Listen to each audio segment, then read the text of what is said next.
Hi guys, welcome to Excursion Buddy. In today's video, we'll be exploring Blenheim Palace and its surrounding park and gardens.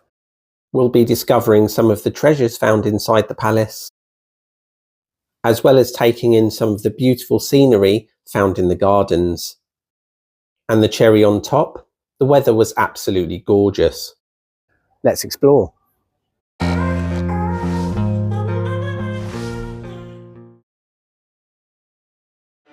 Self-styled as Britain's greatest palace, Blenheim Palace is located just outside of Oxford. The entrance is rather grand. With two large gates, it also has a road which leads directly to the palace. If you're here as a pedestrian, the road takes a short while to walk down. But when the weather's this good, you'll find the walk very pleasant, especially if you have company. Just outside the entrance to the courtyard, there's a map of the entire estate. The courtyard itself is very spacious, featuring a restaurant, gift shop, toilets, and even a water fountain. There's an external corridor just outside the gift shop, featuring lovely images of the estate, so do take some time to have a look at those. Exit the courtyard through this grand archway, which leads to the entrance to the palace itself. There's a sign just before you enter the archway detailing prohibited activities while you're on site. Take a moment to appreciate the scale of the place. It's absolutely enormous.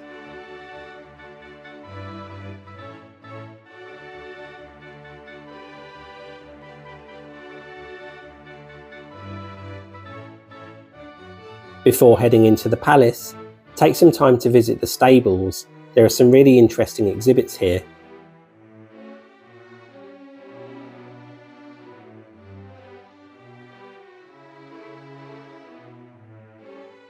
There's a couple of fun exhibits for the kids, including the ability to ride this horse, as well as being able to take part in a horse race using this machine. As you enter the palace, the first room you'll see is the Great Hall. The incredible painting on the ceiling depicts the Duke of Marlborough's military successes. There are various ornamental pieces throughout the Great Hall, including these statues either side. As you head down the corridor leading away from the Grand Hall, you'll notice a number of busts depicting people important to the palace. There are many other items of interest along these corridors too, so keep your eyes peeled. Here are a few examples of some of the busts up close.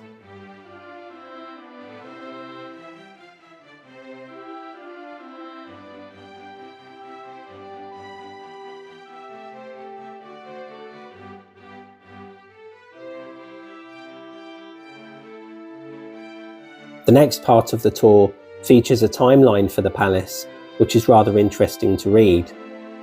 Some of these have accompanying artifacts to bring this to life.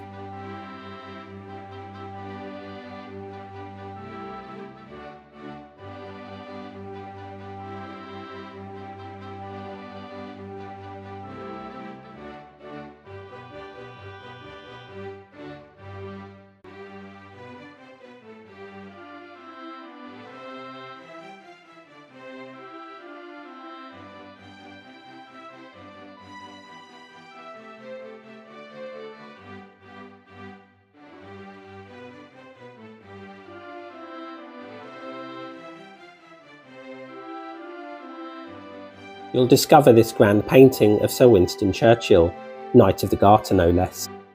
Along with a bust dedicated to Sir Winston Churchill, you know something important's about to happen. And that's when you come across the birth room of Sir Winston Churchill. Yes, the actual room he was born in. I must say, being in this room made me quite emotional. After all, it's not every day you get to stand in the same room that arguably Britain's greatest ever Prime Minister was born in. It really is a moving experience. The next room features further exhibits dedicated to Sir Winston Churchill, where they had a documentary playing in the background that was quite interesting to watch. Here's another ornamental feature along the corridors.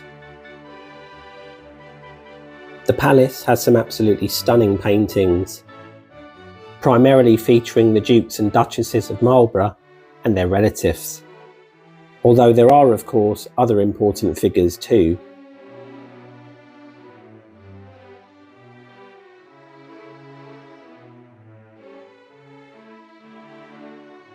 On display is a matchstick model of Blenheim Palace, which is really quite impressive. Now we'll head down another corridor towards the staterooms.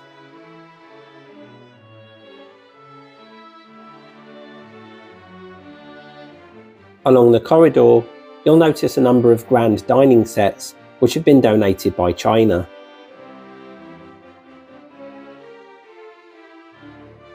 I absolutely love this painting. How smart does he look? At the end of the corridor is the entrance to the staterooms themselves. Head down this short walkway and pay attention to the items on display either side. I'll give you a moment now to enjoy the staterooms. Enjoy!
And then it's time to head off to the long library.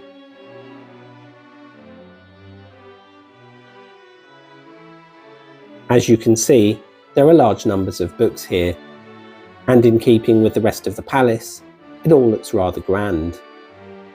In addition to the bookshelves, there are also amazing paintings throughout.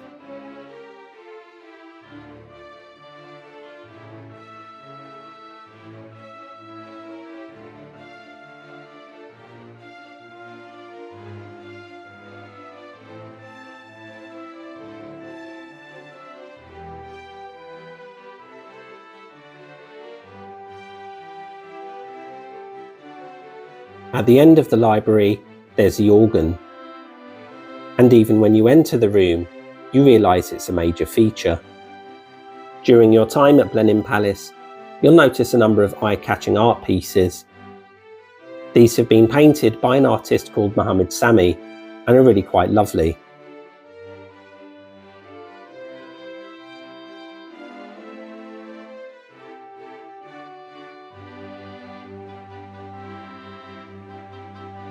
That concludes the tour of the palace, so now it's time to enjoy the park and gardens. There's a water terrace just outside the palace, including 2 beautiful water features.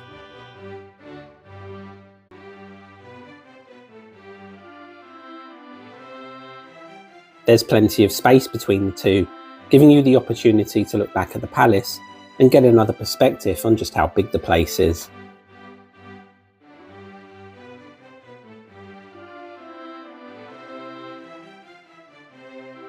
The garden features an assortment of statues, so do take some time to have a look at these.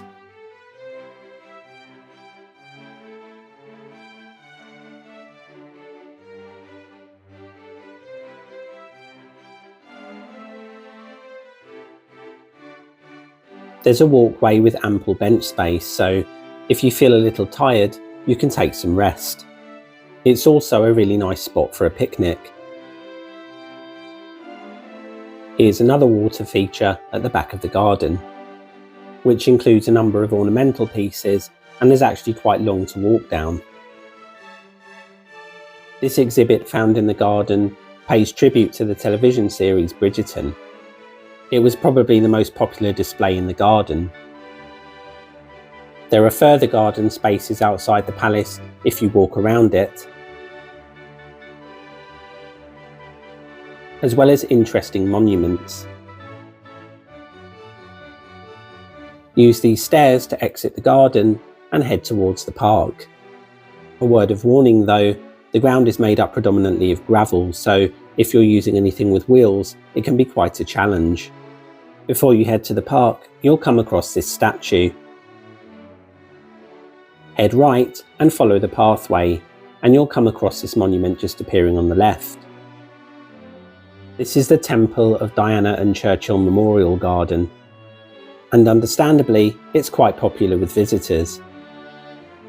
This walkway is dedicated to Sir Winston Churchill as well, and there's a nice bench for you to rest up at, along with another bust of Sir Winston Churchill himself. Continue down the pathway and take note of the writing on the floor. It actually gives you a timeline of Sir Winston Churchill's life. Continue along the scenic pathway and you'll come across the Rose Garden, which is housed in a self-contained and gated area. At this point, you'll have to head back and take an alternative pathway, which will lead you to a stream.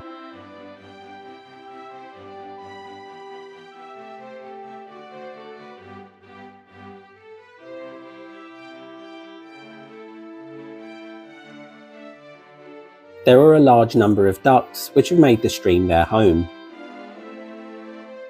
and they happily move between the water and the pathways in a carefree fashion.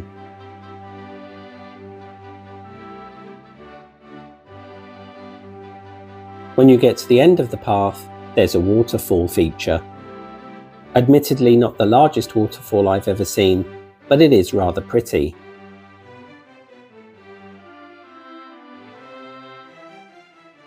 You can also get a much clearer view of the stream from here as well.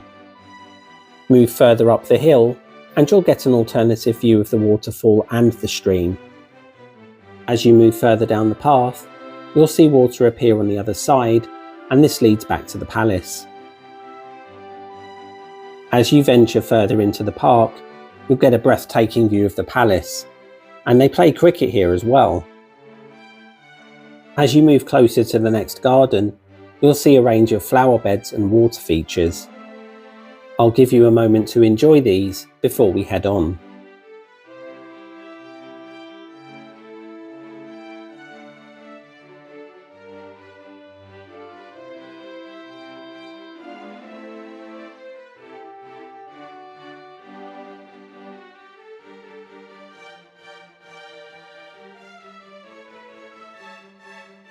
And then you'll reach the walled garden. As you enter, you'll see an allotment style feature on the left. They actually grow vegetables here, which presumably they use in their restaurants. There's yet another water feature, but you can never get too much of this on a hot day like today. As you enter the main part of the walled garden, You can see a range of different flower beds and features. It's all very neat, and you can tell this place is really well looked after.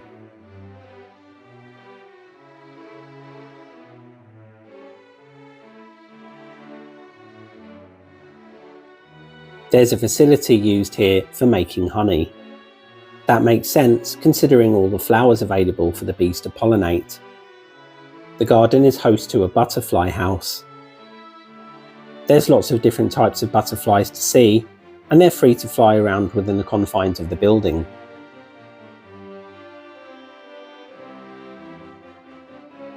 I must say, I didn't realise butterflies enjoyed fruit so much, but they absolutely love it. Some of the butterflies on display are really quite large and are almost moth-like. And towards the back of the butterfly house are two cabinets featuring cocoons. The butterflies are very friendly, and you can even stroke them if you so wish. Take a look at some of these electric blue ones, they were absolutely stunning. On the way back to the palace, make sure you take note of monuments you've missed on the way down. Here's what the water terrace garden looks like as you head back towards the palace. The attraction has its own gift shop, and there are a number of different things you can buy here. It's actually one of the largest gift shops I've seen.